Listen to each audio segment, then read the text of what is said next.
नमस्ते sir. Sir मेरी एक कज़न है जो पहले से अभी एक बच्चे की माँ है, और अभी रिसेंटली उनसे बात हो रही थी तो पता लगा वो सेकंड बच्चा भी प्लान कर रही हैं। इस बारे में जब बात की कि इंडिया की पॉपुलेशन ऑलरेडी चाइना से ज़्यादा हो रही है तो आप क्यों कर रहे हो, तो उनका बस यही कहना था कि मैं अभी 30 की होने वाली हूँ, 2 बच्चे तो चाहिए, उसके बाद मैं कर नहीं पाऊँगी। फिर ये बोला कि अडॉप्ट कर लो, तो फिर भी यही था कि अपना बच्चा तो अपना ही होता है। सर हम किस दिशा में जा रहे हैं?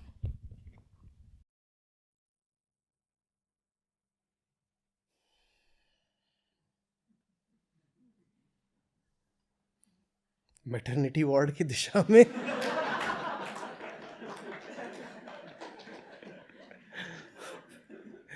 क्या बोलूं इसमें।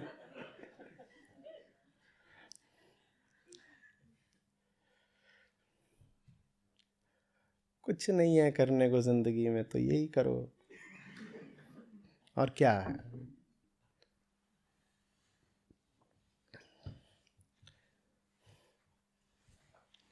देखिए, मुझ पे बहुत बार इल्ज़ाम लग जाता है, कहते हैं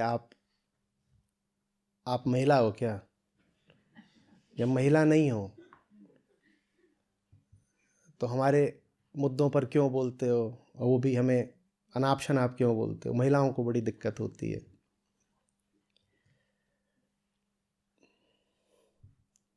देखिए, महिला नहीं हूँ लेकिन इंसान हूँ। महिलाएं भी इंसान ही होती हैं। तो एकदम से मैं महिला के चित्त में प्रवेश नहीं कर सकता, लेकिन एक इंसान होने के नाते एक दूसरे इंसान की संवेदनाएं क्या होती हैं, ज़िंदगी कैसी होती है, इसको थोड़ा बहुत तो मैं अनुभव कर सकता हूँ ना। और अनुभव करने के नाते कहा करता हूँ, ये आपको बड़े भ्रम में डाल दिया गया है, बड़े जाल में बांध दिया गया है आपको बार बार बोल करके कि बच्चा बड़ी महत्वपूर्ण चीज़ होती है। देश की आबादी चीन से ज़्यादा हो गई है, ठीक है, चलो वो तो एक एग्रीगेटेड फिगर है ना, एक बड़ा आंकड़ा है। कहते हो 142 करोड़, वो 142 करोड़ में से 70 करोड़ महिलाएं होंगी, और हर महिला एक चेहरा होती है ना। हर महिला एक अपने आप में समूची सत्ता होती है, एक अलग व्यक्ति होती है। मैं उस व्यक्ति से बात करता हूँ। उस व्यक्ति से अगर सही बात कर ली तो वो जो 142 करोड़ का आंकड़ा है वो शायद अपने आप ठीक होने लग जाए। बात यह है कि अभी उस इंसान से नहीं बात हो पा रही है ठीक से। तो उस इंसान से पूछा करता हूँ, तुम्हें क्या मिल जाएगा ये सब करके?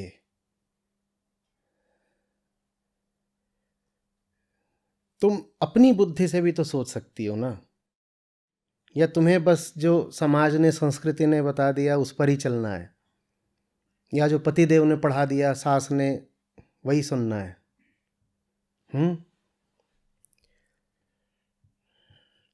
जिस दिन तुम प्रेग्नेंट हो जाती हो,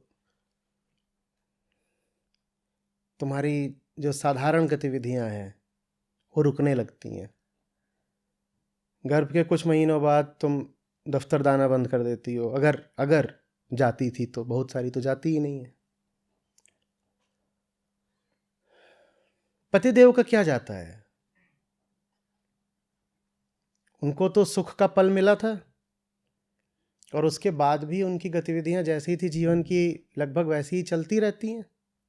ठीक, अनुभव नहीं करा मैंने, पर देख तो रहा हूं चारों ओर।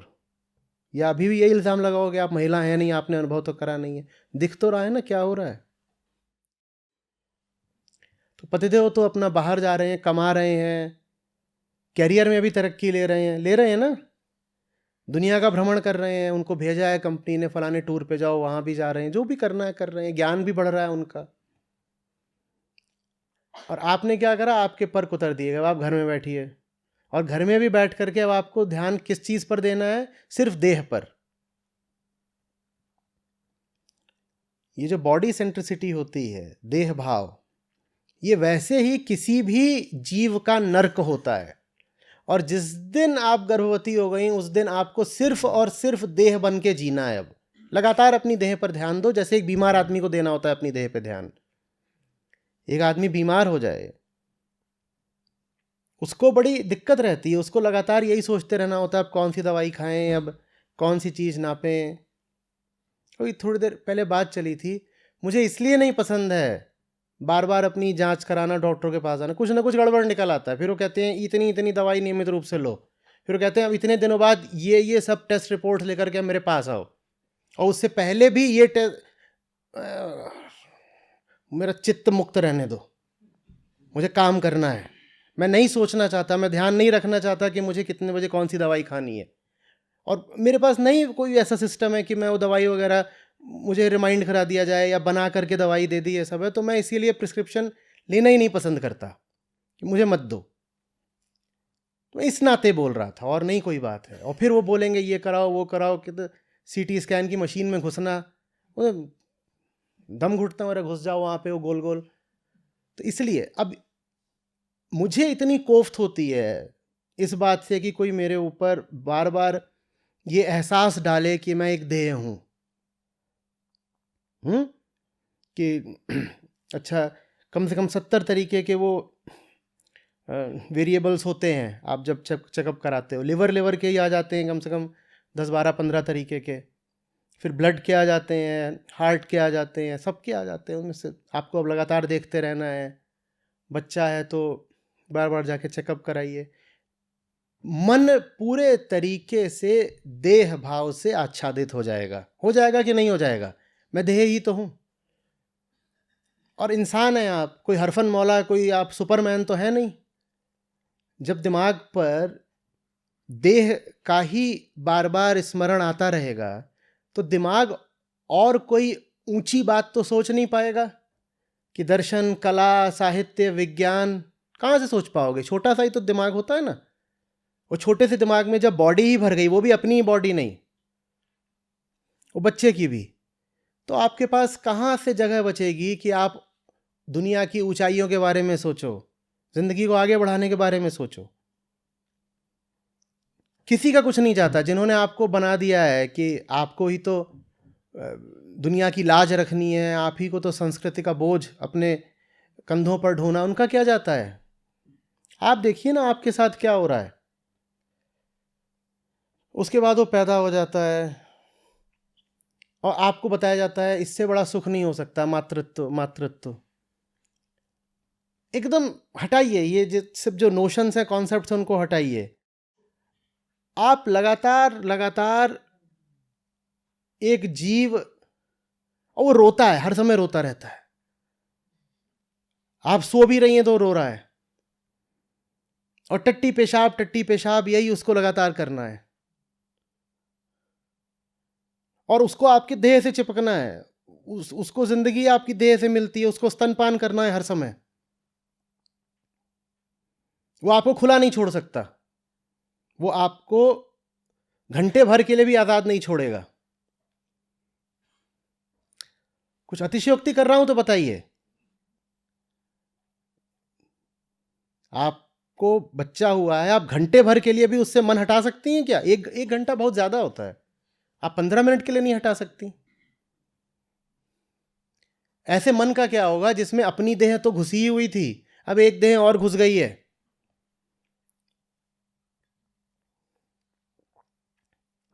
और आप कोई बहुत बड़ी समस्या से नहीं उलझ रही हैं। जीवन में कष्टों का मुकाबला निस्संदेह करना चाहिए, चुनौतियों से जूझना चाहिए, पर आप ये भी तो देखो आप किस स्तर की चुनौती से जूझ रहे हो। वो किस स्तर की चुनौती है? बार बार वो अपना डायपर गंदा कर रहा है, ये है आपकी जिंदगी की सबसे बड़ी चुनौती। ये किस स्तर की चुनौती है? ये मुस्कुराने की बात है? ये खौफ की बात है? The biggest concern of life is the diaper.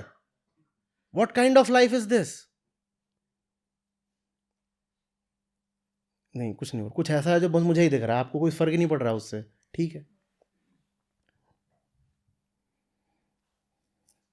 किसी महिला की गोद में 2-3 महीने का बच्चा हो,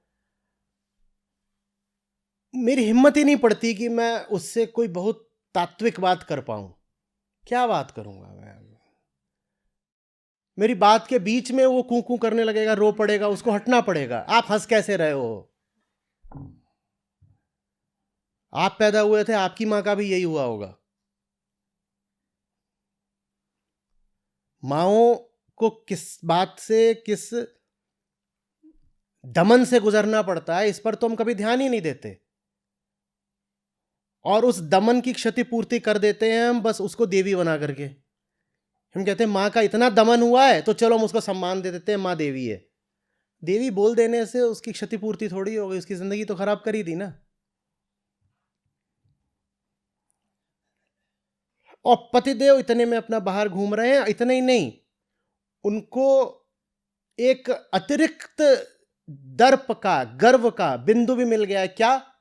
तुम तो कमाती भी नहीं हो, तुम्हारी और बेबी, इन दोनों की भी तो मुझको ही परवरिश करनी पड़ती है। तुम तो क्या घर पे बैठे हो तुम लोग तो। मैं बाहर जाता हूं, मैं बेड विनर हूं, I am the protector of the family.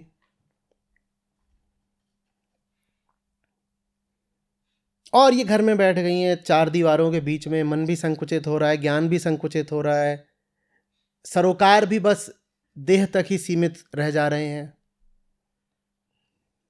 ये क्या क्या कर रहे हो अपने साथ? अधिकांश महिलाएं तो फिर वापस लौट कर काम पर कभी जाती भी नहीं है कि 3-4 साल का एक बार ऐसे अंतराल आ गया तो उस गैप के बाद वर्क प्लेस पर वापस लौटना आसान नहीं होता। और बहाना भी मिल जाता है, नुन्नू छोटा है।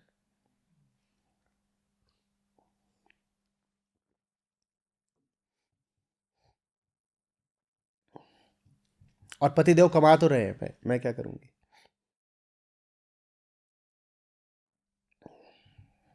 इसमें क्या ऐसा खास है कि इसमें महिला क्या पुरुष के लिए भी कुछ खास नहीं है, इसमें किसी के लिए कुछ नहीं है। पर पुरुष इसका खामियाजा 10% ही भुगतता है, 90% महिला भुगतती है। और वो भुगतती रहे, इसके लिए हमारे पास बड़ी गरिमापूर्ण मान्यताएं हैं। तुरंत उसको विभूषित कर देते हैं, अब ये मां बन गई। साधारण सी लड़की जिस दिन मां बन जाती है, समाज में उसका सम्मान बढ़ जाता है, देखा है? बल्कि कोई लड़की अगर चाहती हो, उसमें कोई काबिलियत ना हो, कोई गुण ना हो, कोई उसने चेष्टा नहीं करी, कोई प्रतिभा नहीं दर्शाई, पर इन सब के बावजूद वो चाहती हो कि सम्मान मिले, उसके लिए बहुत आसान है। तू मां बन जा, सब तुझे इज्जत देना शुरू कर देंगे, लोग तेरी बात को गंभीरता से लेने लगेंगे।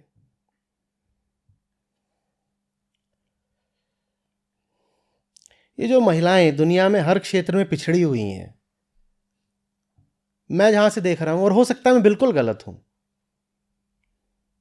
साधारण आदमी हूं, बिल्कुल 100% गलत हो सकती है मेरी बात, पर मैं जहां से देख रहा हूं, महिलाओं की दुर्दशा में सबसे बड़ा योगदान वही छोटे से जीव बच्चे का ही है।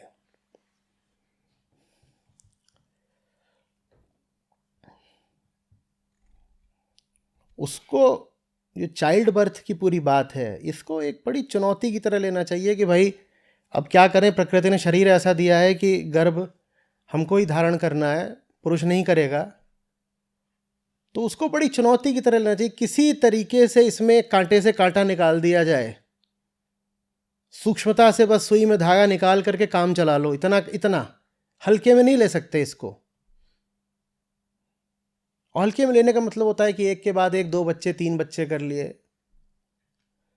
या कि जो बच्चा आया भी वो बिना किसी तैयारी के, बिना किसी योजना के आ गया, तो उसके कारण हर तरह की तकलीफ से गुजरना पड़ रहा है, नौकरी छोड़नी पड़ रही है, 50 काम है।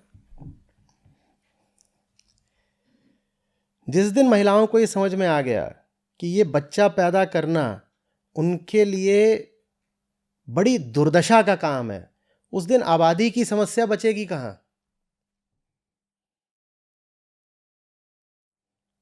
कहां से बचेगी? इसके हर तरीके के पहलू हैं, आप देखते नहीं हो। बच्चा पैदा करते ही आप एक आर्थिक रूप से अनुपयोगी संसाधन बन जाते हो? नहीं बन जाते। अब कोई और है जो आपका खर्चा उठाता है। आप उसका संबंध दहेज प्रथा से नहीं देख पा रहे? बोलो। आप उसका संबंध फीमेल फीटिसाइड और इन्फेंटिसाइड से नहीं देख पा रहे?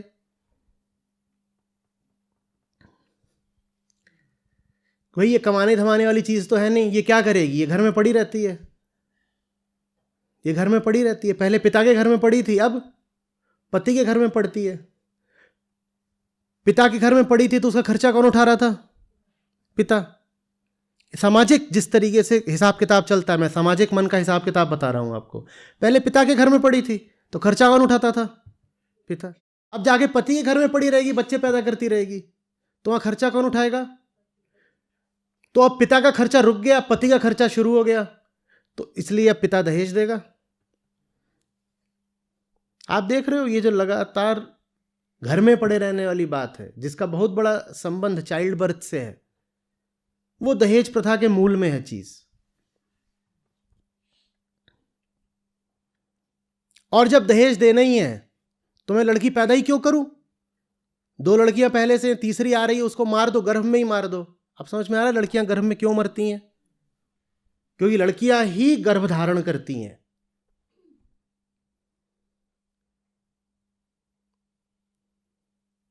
पर ये हमें नहीं समझ में आता। हमें बता दिया गया है कि स्त्री जीवन का सबसे बड़ा सुख है प्रजनन, और सबसे बड़ी उपलब्धि भी। कैसे है? क्या बोल रहे हो? कैसी बातें कर रहे हो? अब तो पढ़े लिखे हो भाई।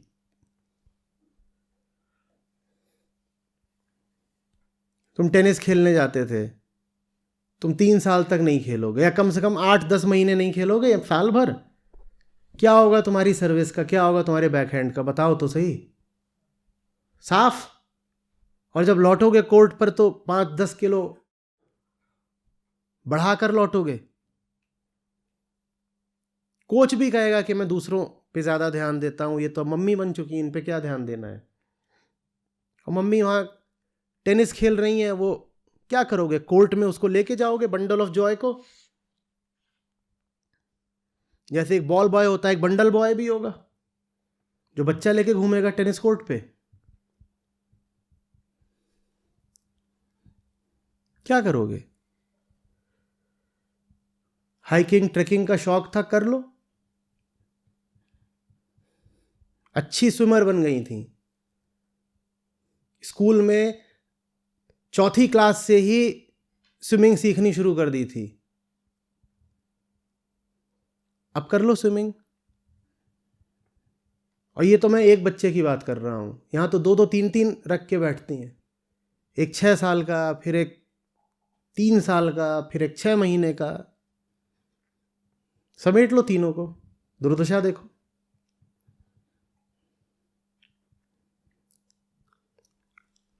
मैं प्लेन वगैरह में जा रहा होता था या सिनेमा हॉल में होता था, वहां पहले कोई बच्चा रोने लग जाए, मुझे क्रोध आता था। अब उम्र का तकाजा होगा, मुझे दया आती है। कहता हूं मैं इतनी दूर हूं तो मुझे इतना गुस्सा आ रहा है, 3 सीट छोड़कर हूं मैं तो मुझे इतना बुरा लग रहा है। वो जो गोद में लिए हुए है उसे कैसा लग रहा होगा? उसकी तो जिंदगी नर्क हो गई।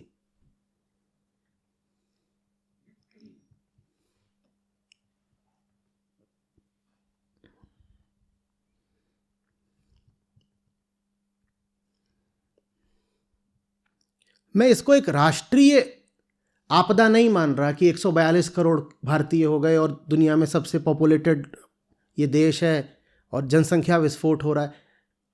राष्ट्र क्या है? मुझे इंसानों से सरोकार है, और इंसान अगर ठीक हो जाए तो राष्ट्र अपने आप ठीक हो जाता है ना। तो मैं इंसानों से बात कर रहा हूं। इंसानों में मैं उन इंसानों से बात कर रहा हूं जो गर्भ धारण करते हैं। उन इंसानों को महिलाएं कहते हैं, है ना। महिलाएं कई बार भूल जाती हैं कि वो महिलाएं नहीं हैं, इंसान है। अब मुझे कोई बोले, कई बार सोचता हूं, मुझे कोई बोले कि पेट से बांध के 9 महीने कोई चीज चलनी है, मैं ऐसे ऐसे ऐसे 2-4 बार देखूंगा, टेबल के नीचे घुस जाऊंगा, फिर कहीं से कोई सुराख बना के कुछ तोड़ ताड़ के इतनी तेज भागूंगा कि पकड़ में ना आऊं। 9 महीने तो मुझसे बोल दो 9 दिन कोई चीज बांधी है मुझसे ना बांधी जाए। और मैं बड़ा सम्मान रखता हूं और बड़ा आभार है महिला मात्र के प्रति जो जन्म देती है। 9 महीने का धीरज बहुत बहुत बड़ी बात होती है भाई। इंसान ही तो हो, मेरी तरह ही तो हो। मैं सोच नहीं सकता मेरे पेट में गैस भर जाए, पेट फूलने लगे। फूलता है कभी कभी, बड़ी अड़चन हो जाती है, कैसा हो रहा है, ब्लोटिंग हो रही है, कुछ करो, भागो दौड़ कुछ करो। और वहां पेट इतना बड़ा फूल जाता है, कैसे लेके चल लेते हो। तब सचमुच नमस्कार है। ये कोई मैं इसमें व्यंग नहीं कर रहा हूं।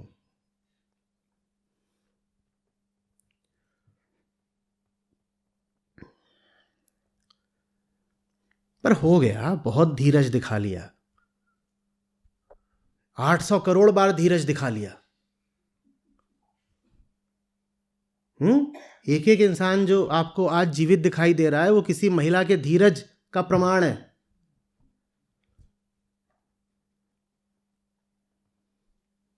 अब और चीजों में धीरज दिखाइए, चुनौतियां उठाइए। जिंदगी ऊंचे और बड़े कामों के लिए है। यही सब थोड़े ही कि खून बह रहा है, उसकी टट्टी पोंछ रहे हैं, पोतड़े बदल रहे हैं। ये ठीक है, ठीक है, जिंदगी में एक बार कर लिया पर्याप्त है, बार बार नहीं करना है ना। और अगर हो सके तो एक बार भी मत करिए, क्या रखा है।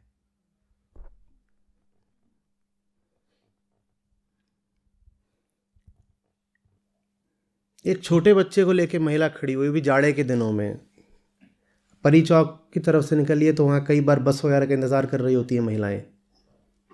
जाड़े के दिन होते हैं, वहाँ खड़ी हुई है, वहाँ गोद में छौने होते हैं, और इतनी बेबसी की वो मूर्ति होती है। कोई उसके साथ कुछ भी कर सकता है, उसके गोद में बच्चा है, कोई उसका पर्स छीन के भाग जाए क्या कर लेगी, कोई उसे 2 बातें बोल दे क्या कर लेगी, वो कुछ भी कर सकती है। आपको क्यों बेबसी को आमंत्रण देना है बार बार।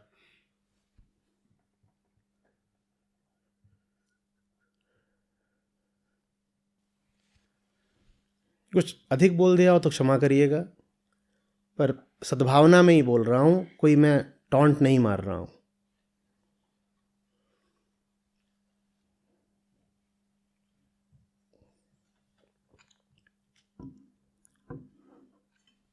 गलत बोल दिया।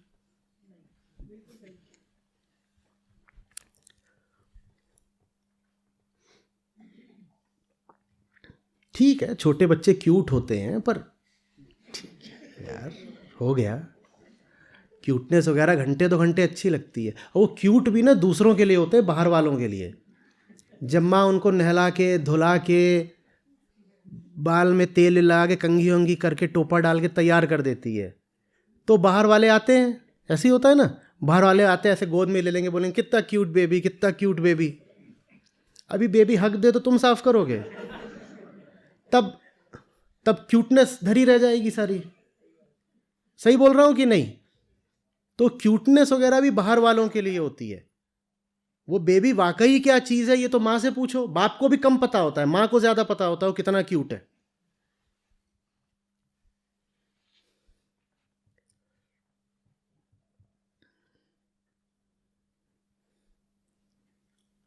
वो छोटा बच्चा क्या है, हम सब छोटे बच्चे देखिए, हम सब जानते हैं, है ना। छोटा बच्चा जानवर जैसा होता है, आगे चल करके बुद्धि वगैरह विकसित हो जाती है, पर उस वक्त उसमें न बुद्धि है न कुछ है, बिना बात के रोता है, बेफिजूल जिद करता है, कुछ उसे समझ में आता नहीं। और ये उसकी दशा कोई 2-4 दिन नहीं चलती, कई कई साल तक चलती है।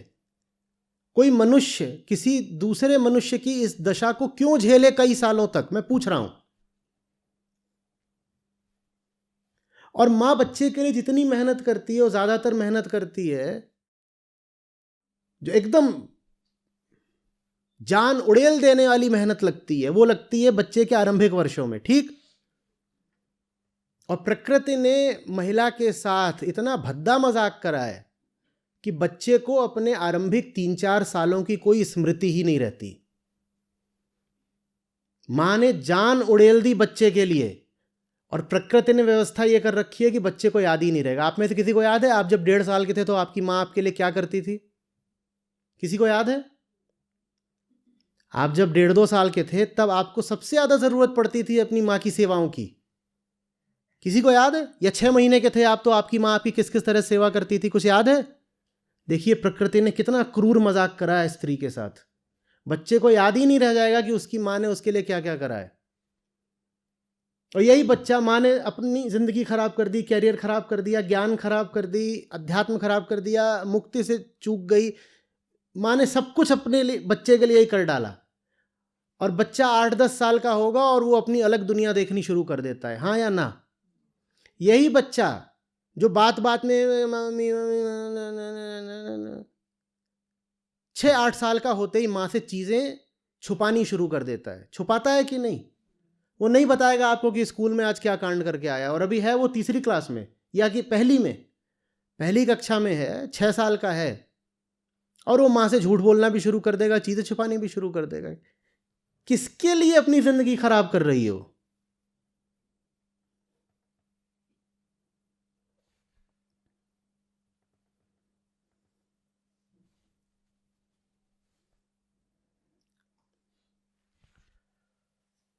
पतिदेव बिल्कुल छोकरे के छोकरे ही लगते हैं, वो तो बैचलर ही लग रहे हैं। और जब घर में स्त्री गर्भवती होती है तो पतिदेव की बैचलर लाइफ और परवान चढ़ती है, क्योंकि वो तो अब बाहर निकल नहीं सकती। तो पतिदेव अपना बाहर है, अपना देख रहे हैं, वो अपना बिजी हो गई है, गर्भ को देख रही है, बच्चे को देख रही है, और वो अभी भी छोकरे ऐसे ही लग रहे हैं। और वो जो लड़की थी कल तक, वो यकायक शारीरिक रूप से बदल करके प्रौढ़ महिला जैसी लगने लग जाती है। फिर लड़की को ताज्जुब भी होता है कि ये पतिदेव ने एक्स्ट्रा मैरिटल क्यों शुरू कर दिया। तुम बच्चा लेके बैठो, वो बाहर बैठेंगे अब।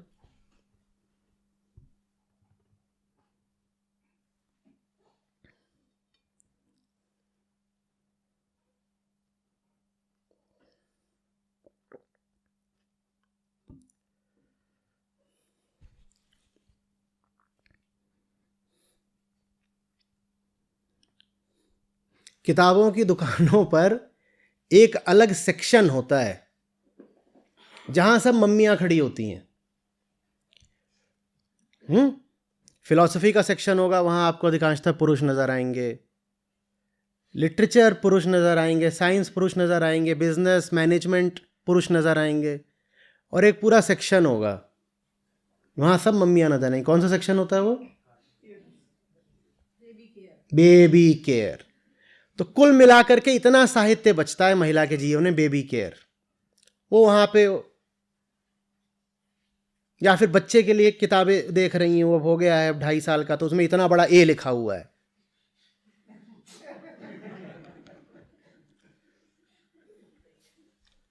तुमने graduation, post graduation, doctorate, post doctorate इसलिए करी थी कि अंत में इतना बड़ा ए देखो। ये इतना बड़ा ए क्यों देख रही हो? मैं पूछना चाहता हूं। तुम्हारी सारी शिक्षा कुल मिलाकर के एक इतना बड़ा ए बन गई है। अब वो जो गोद में है उससे वो भी नहीं बन रहा, ए का वी बना रहा है वो।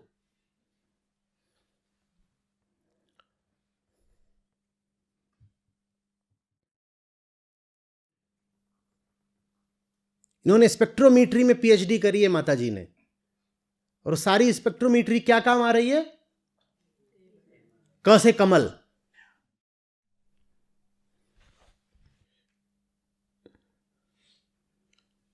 फिर घर में भी कलह शुरू होती है। ये सब जनसंख्या संबंधित मुद्दे बता रहा हूं। आप तो मैक्रो फिगर देख रहे हो, 142 करोड़। वो मैक्रो फिगर जिस घर से निकल के आ रहा है उसकी बता रहा। जब महिला का दमन होगा मानसिक रूप से, उसकी उड़ान रोक दी जाएगी, कतर दिया जाएगा उसको, तो फिर वो पति का भी गला पकड़ती है। उसको दिखता है ना कि ये, हाँ, काम इसका, और मस्त बाहर मौज मार रहा, और मैं क्या कर रही हूं यहाँ पे। तो फिर घर में और पक पक पक पक पक पक शुरू होती है।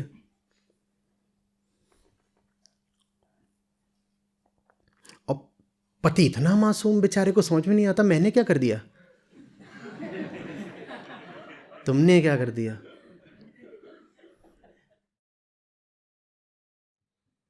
ऐसे ही कहते हैं ना कि ये कैसे कर रही है। मूड स्विंग्स है, मूड स्विंग्स।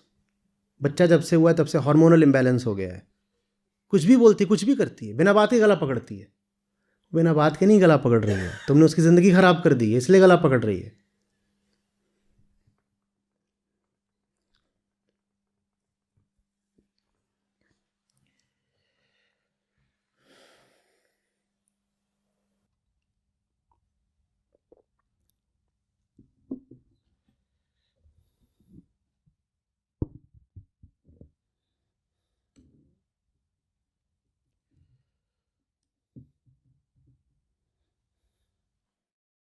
साइंस एक एहसान और कर दे हम पे, ये जो पूरा जन्म देने का प्रोसेस है, इसको शरीर से बाहर निकाल दे। इसमें यूटेरस की कोई ज़रूरत बचनी नहीं चाहिए। ये पूरी प्रक्रिया शरीर से बाहर हो। ये एक मनुष्य के शरीर का शोषण है कि उसका इस्तेमाल किया जाए जन्म देने के लिए। हमें ये देह मुक्ति के लिए मिली है, इसलिए नहीं मिली है कि इसमें से 2-4 और 10 देहों को जन्म देते रहें। हम बार बार बोलते हैं ना नारी सशक्तिकरण, तो विमेंस इमेंसिपेशन में जो एक बड़ी चीज़ अभी बाकी है वो यही है, उनको जन्म देने के बोझ से मुक्त करो।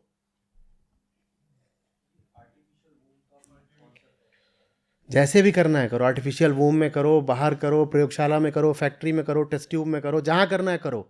उसको बख्श दो, उसकी देह को बख्श दो।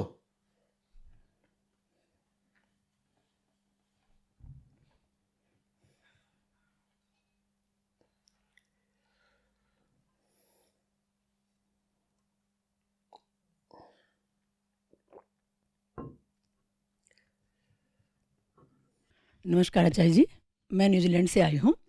और जैसे कि अभी चर्चा हो रही थी कि वुमेन के लिए प्रेगनेंसी बहुत बड़ा मैटर है, भारत में खास तौर पर। मुझे याद आता है जब मेरी बेटी छोटी 4 महीने की थी तो हमारे वहाँ पर एक वेलकम पार्टी हुई कि हमने हमारे नेबर्स ने हमें इनवाइट किया।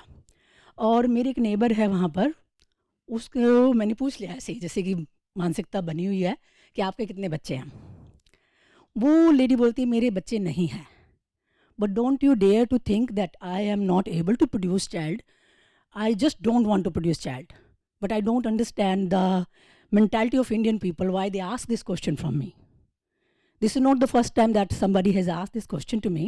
This is several times that people are asking. Yes, I have kids, but my kids are only 1 cat and 1 dog. And this was the condition of the marriage, that I'm not going to produce the child. But अगर भारत में हम ये करें इस तरह से, तो मेरे ख्याल से जो रिश्तों की बुनियाद होती है, हमारे जो रिश्ता किया जाता है शादी के लिए, तो सबसे पहले वो यही पूछते हैं कि भाई लड़की फर्टाइल है या नहीं है, क्योंकि उनका मेन क्वेश्चन यहीं पे जाके टिकता है। और इसकी वजह से हम लड़कियों की जो आज़ादी छिनती है वो तो मैंने बहुत अच्छे से महसूस किया है। कैरियर में मैं पीछे गई हूँ, अपने घर में जो हमारे कलेश हुआ वो मैं जानती हूँ, और इसका सबसे बड़ा रीज़न प्रेगनेंसी रहा है। इसके लिए है ना अवेयरनेस आ रही है, बट फिर भी बहुत कम है, क्योंकि मैं अपने आसपास देखती हूँ, जिस तरह से उस बहन ने बताया कि हमारे कज़न हैं या इवन मेरी सिस्टर्स हैं, मैं उनको समझाती हूँ भाई आपको और बच्चे नहीं करने हैं, तो सबसे बड़ा विरोध मेरी तरफ आता है। वो कहते हैं तुम्हारे जैसी वुमेन तो है ना सोसाइटी में अनफिट है, तुम जैसे लोगों को तो है ना इस भारतीय समाज में होना ही नहीं चाहिए। तब मैं ये सोचती हूँ कि क्या और किया जा सकता है इस दिशा में, कि उनको और समझाया जाए कि ये जो तुम बोझ ढो रही हो अपने शरीर में, ये तुम्हारे ही नरक का कारण बनता है। क्या किया जाए? कुछ है तो बहुत ही आसान। लड़कियां हैं सब और चैतन्य जीव हैं सब, सबके पास दिमाग है, चेतना है ना, सोच समझ सकती हैं। छोड़िए कि बेबी कितना ज़रूरी है, वो जो बेबी का बेबा है वो भी क्यों ज़रूरी है। अगर वो यही शर्त रख रहा है कि नहीं करूँगा शादी अगर बच्चे नहीं करेगी तो मत कर, तेरे जैसे 100 हैं।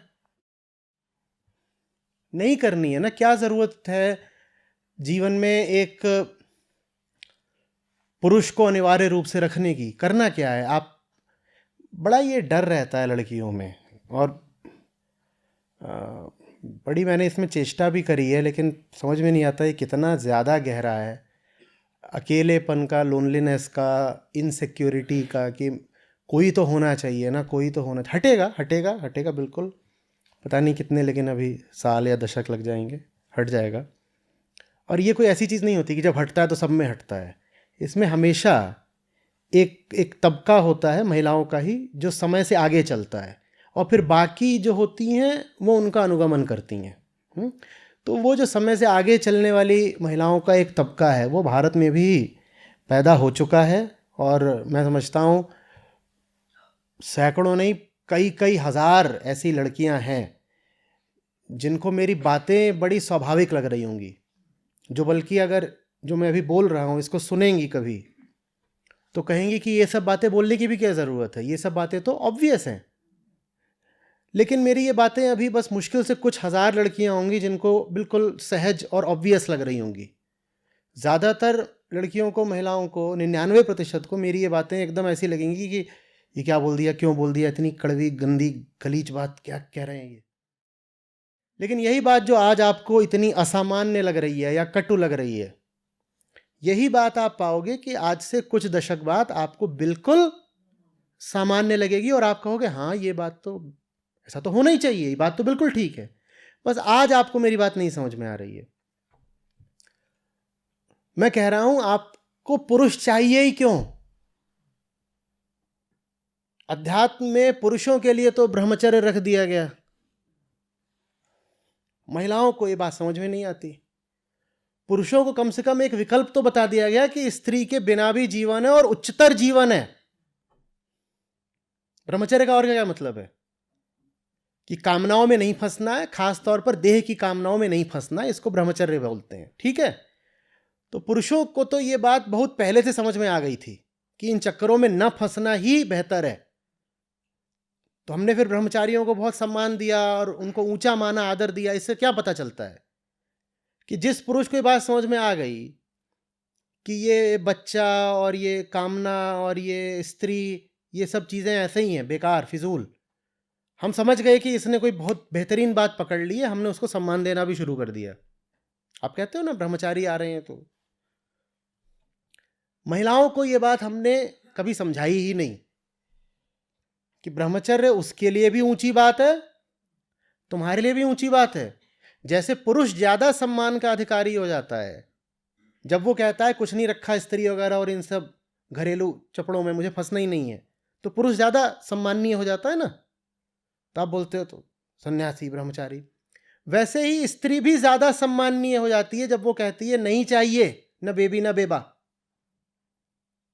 ये बात महिलाओं के दिमाग में उतरनी जरूरी है कि it's a higher life and a better life that you will be leading if you can avoid men and the institution of marriage and the compulsion of childbirth. इन चीजों को से आप जितना बच सको, आप अपने लिए ही नहीं, आप वास्तव में समाज के लिए भी उतनी उत्पादक हो जाओगी, उपयोगी हो जाओगी, सम्माननीय हो जाओगी। ये बात महिलाओं के दिमाग में उतरनी जरूरी है, धीरे धीरे उतर रही है। और उनको ये सम्मान, आप जानते हैं मेरे अनुभव में जितना मैंने पाया, कौन दे रहा है वो सम्मान? उनको वो सम्मान महिलाओं से ही आ रहा है। उदाहरण के लिए भारतीय क्रिकेट टीम की कप्तान थी मैथिली राज, वो रिटायर हुई, अभी लगभग 40 साल की उनकी उम्र थी। तो अब उनको सब एडमायर करते हैं और कप्तान भी थी और बतौर क्रिकेटर उनके आंकड़े भी बुलंद हैं। वो बोल रही हैं कि मैं 25 की थी, 27 की, तो मुझे लगता भी था कि ये सब मेरी दोस्तों की शादियां हुई जा रही हैं, तो मेरा क्या होना है। बोली अब मैं बहुत बहुत ज़्यादा सौभाग्यशाली अनुभव करती हूँ कि मैं इन चक्करों में फंसी नहीं। और अब उनको देख करके इंस्पायर भी कौन हो रही हैं? वो महिलाएं जो उन चक्करों में फंसी, क्योंकि वही समझ पा रही हैं अपना दर्द, और वही देख पा रही हैं कि अगर हम नहीं फंसे होते तो हम भी मैथिली जैसे होते, हम नहीं फंसे होते तो हम भी उसकी तरह हो पाते, पर हम फंसे। हम्म? अध्यात्म इसीलिए जरूरी है ना। अध्यात्म जब नहीं होता तो ये दो आप पे हावी हो जाते हैं, एक देह और एक सामाजिक संस्कृति, और ये दोनों ही एकदम कचरा चीजें हैं। देह और संस्कृति। देह भी जो स्त्री की होती है वो लगातार उससे क्या बोलती है? हर मासिक धर्म के साथ आपको एक रिमाइंडर भेजा जा रहा है, गर्भ है, इसका कुछ करना है, देखो ये है शरीर में, इसका कुछ करना है ना।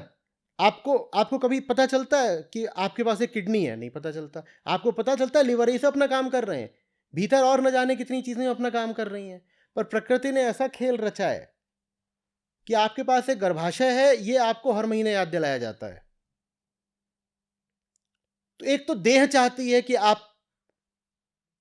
हाँ, और दूसरा ये संस्कृति चाहती है। संस्कृति में मातृत्व का इतना यशोगान किया गया है कि मां है तो ऐसी है, मां है तो ऐसी है, मां ऐसी है, मां ऐसी है। ये दोनों मिल करके उसको, महिला को बिल्कुल पकड़ लेते हैं, देह और समाज। समाज माने संस्कृति, देह और समाज। और उसको लगातार यही रहता है कि चलो मैं भी ये सब कर लेती हूँ। दुनिया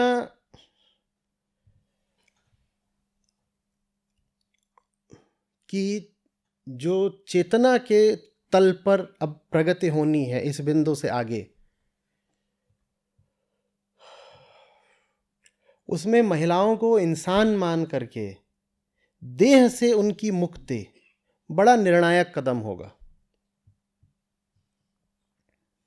और उसके लिए महिलाओं की पुरुषों पर आश्रयता, ये सारी बात कि लड़की पराया धन है, विदा करके उसको पति के घर भेज दो, पति के घर जाएगी, घोंसला बसाएगी, वहाँ पे बच्चे देगी, ये सब जो कॉन्सेप्ट्स हैं इनको हटाना बहुत ज़रूरी है। सिर्फ महिला के लिए नहीं, पुरुषों के लिए भी, पूरी पृथ्वी के लिए बहुत ज़रूरी है।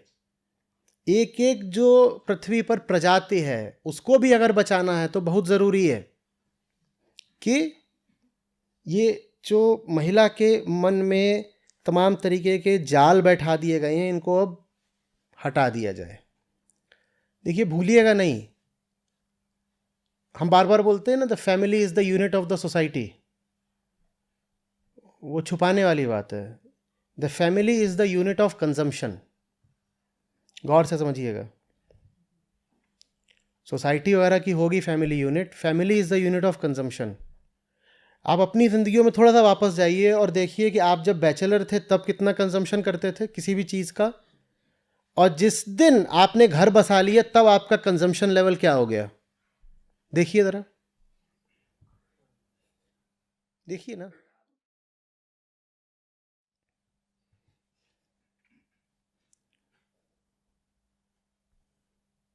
बोलो, यहाँ बोधस्थल में 12-14 जने रहते हैं, ठीक? अभी इनका पर कैपिटा कंजम्पशन किसी भी चीज़ का कितना होगा एक बार सोच लीजिए, या कोई हॉस्टल ले लीजिए। और वही सब जा जाके जब अपना घर बसाएंगे तब उनका किसी भी चीज़ का पर कैपिटा कंजम्पशन कितना हो जाएगा, सोच लीजिए, सोचिए तो। अच्छा, एक बात बताइए, शादी ब्याह ना हो तो रियल एस्टेट इंडस्ट्री का क्या होगा? और अगर हाउसिंग लोन ना हो तो बैंकों का क्या होगा? जब आप एक घर खरीदते हो तो आप सोचते हो कि आप जो पैसा है वो सेलर को या डेवलपर को दे रहे हो। वो पैसा आप जानते हो ना किसको दे रहे होते हो? आप बैंक को दे रहे होते हो। एक घरों की जो बिक्री होती है उसमें सबसे ज़्यादा लाभ बैंकों का होता है। तो जो फैमिली है वो कंजम्पशन बेस्ड कैपिटलिज्म की इकाई है, और वो जो कंजम्पशन बेस्ड कैपिटलिज्म है वही पृथ्वी को खा गया। क्लाइमेट चेंज और कहां से आ रहा है? लेकिन ये बात हमें समझ में नहीं आती है कि अगर पृथ्वी को भी बचाना है तो महिला को अकेले रहना सिखाना होगा।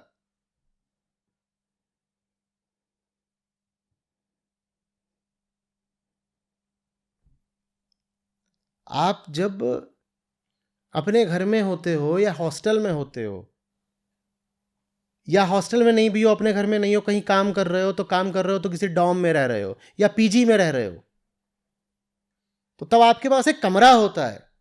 लेकिन जिस दिन आप ब्याह जाते हो तब आपको पूरा घर चाहिए, और घर है तो फर्निशिंग भी होगी, फिर आपको अपना फ्रिज चाहिए। फिर ये थोड़ी होगा कि हमारे यहां तो 12 लोगों पे 2 फ्रिज हैं, जिसमें से एक काम नहीं करता।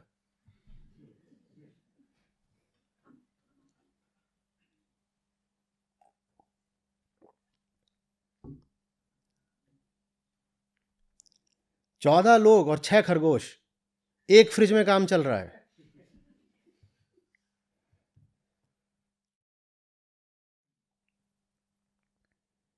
और घरों में ये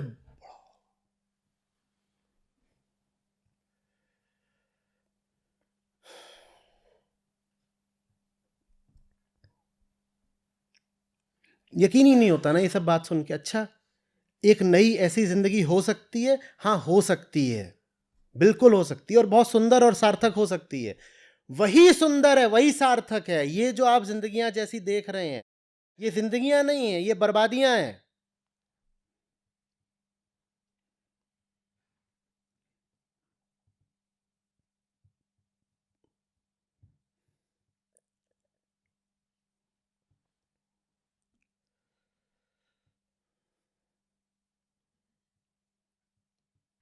सर, ये सब चीज़ मैं अपने भी फैमिली में देखती हूँ और अपने फ्रेंड सर्कल में भी अब देखने लग गई हूँ।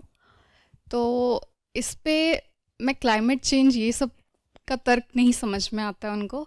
लेकिन जहाँ तक ये बात है कि उनको परेशानी होगी, ये भी तर्क मैं नहीं दे पाती हूँ, क्योंकि मुझे ऐसा लगता है, एक तो 2 ऑब्जर्वेशन है। पहले तो ऐसा लगता है कि पूरा सिस्टम ही इस चीज़ को फैसिलिटेट कर देता है, क्योंकि दादा दादी है, नाना नानी है, ये रख लेंगे, और अब जो वर्किंग कपल्स है वो अफोर्ड कर सकते हैं नहीं, केयर पर टेकर। दादा दादी बच्चे को रख पाए इसके लिए पहले आपको दादा दादी को रखना पड़ेगा।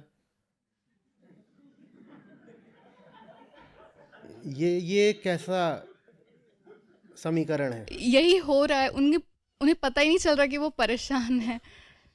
और फिर मैटरनिटी लीव्स भी है, अब तो पैटर्निटी लीव भी हो जाता है कॉर्पोरेट्स में। तो आप कैसा काम करते हो कि आपको लीव शब्द प्यारा लग सकता है?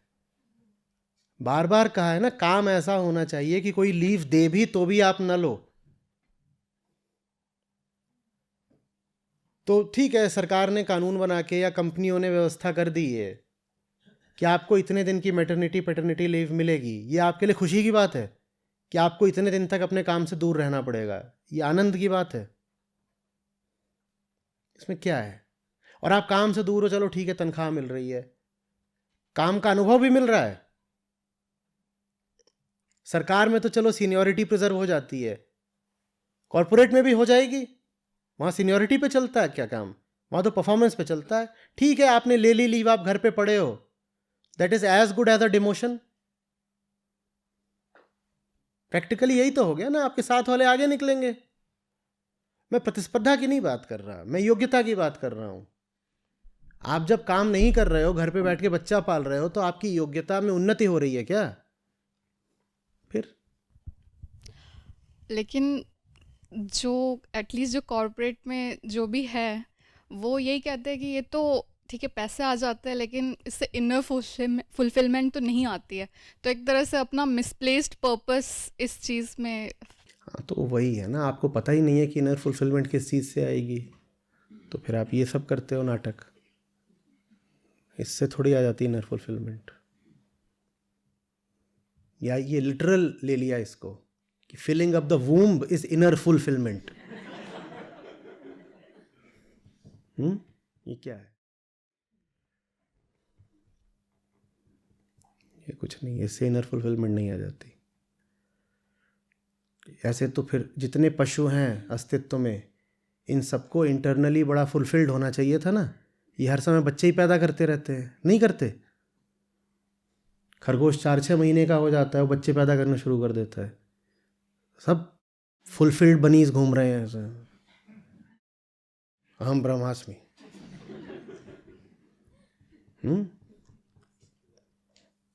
फुलफिल्ड नहीं, इतने सारे बच्चे कर दिए, हम फुलफिल्ड हैं। ऐसे थोड़ी फुलफिलमेंट मिल जाएगी। इतनी सस्ती चीज़ है फुलफिलमेंट कि सेक्स करोगे और फुलफिल हो जाओगे,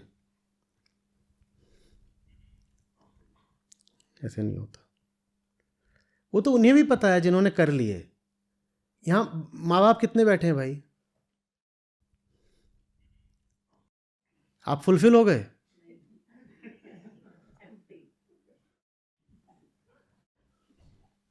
उनके लिए एक माइलस्टोन है ये, अब ये फ्री है, फिर आगे बढ़ता जाएगा।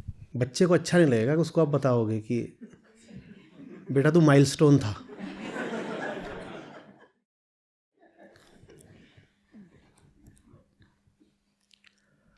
और जो दादा दादी वाली बात थी, नहीं सुनो तो बेहतर है। तुम बस पैदा कर लो, आगे का हम देख लेंगे। अच्छा, अपने आप को तो देख नहीं पा रहे होते हैं, बीमार पड़े होते हैं, नहीं तो उनको क्यों इतनी ज़रूरत रहती कि जा कर के बेटा बेटी वगैरह के साथ ही उन्हें चिपकना है। उनका अपना एजेंडा भी ज़्यादातर यही रहता है, हेल्थ केयर। वो तो शुरू से ही रहता है, कोई छुपी बात नहीं है। बेटा बुढ़ापे की लाठी होता है। वो खुद वहाँ इसलिए मौजूद हैं कि तुम मेरी देखभाल करना, और उसको और फंसा रहे हैं, कह रहे हैं तुम बस पैदा कर लो, हम देख लेंगे। ठीक है, ब्रेस्ट फीडिंग भी तुम करा देना दादी।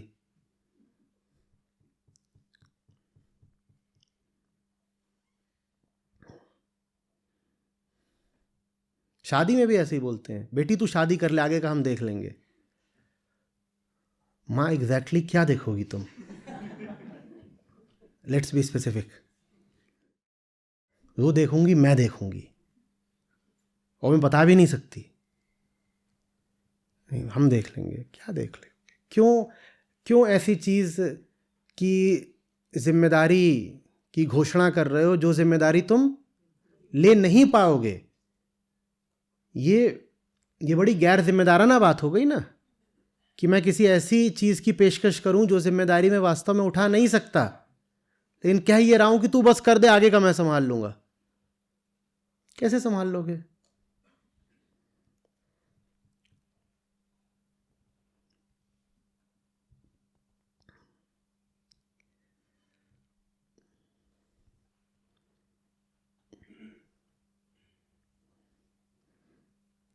आप विचार करेंगे ना कि हम वैसे क्यों जी रहे हैं जैसे जी रहे हैं, आपको कोई ठोस कारण मिलेगा ही नहीं। और मेरी आपसे विनती है, कोई ठोस कारण न मिले,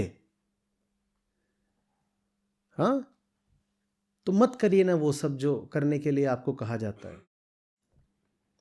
कारण मिल जाए तो अवश्य करिए। कोई कारण नहीं है लेकिन वही सब कुछ करना है जो होता आया है, तो ये तो जची नहीं बात।